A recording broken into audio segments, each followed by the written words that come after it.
When David Ellefson and I parted ways, I thought it was going to be really hard to fill Junior's shoes because he was a good bass player, and he was my partner, and he really helped a lot with some of the stuff that I needed to do in the band. You know, he was kind of like an ambassador. And then when he left, you know, I had to let him go because my arm was hurt. I didn't think I was going to be able to replace him very easy.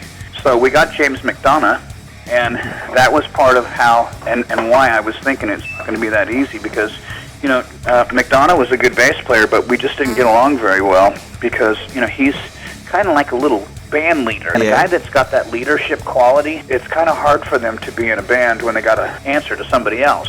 So when James Lomenzo came in, James fit right in, assumed his position as a bass player. He can play bass as good as Ellefson can because, you know, you've got to really be somebody special like Steve Harris or, you know, somebody like Jaco Pastorius or you know, to be a bass player that really stands out. You know, Cliff Burton stood out. James is standing out on his own because not only does he play good, he sings good. You remember he came from White Lion, and one of the things that White Lion had were hit singles. Well, how did they have all those hit singles? Well, because of all the hooky melodies, the singing and stuff like that. Vito was a good guitar player, but he wasn't, you know, as good as Chris is or I am. And when James came in, we got the bass playing part back, but we still didn't have the ambassador part that Ellefson had brought. And then Shawn, I didn't even notice it. He had assumed that role.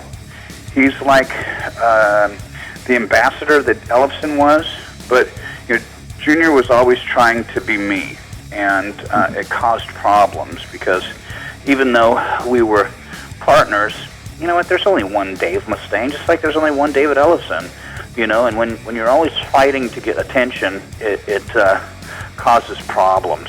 And Shawn isn't fighting for attention, he's fighting for the band's success. James isn't fighting for attention, he's fighting for the band's success. We all get along great, and I think you can hear that in the new record.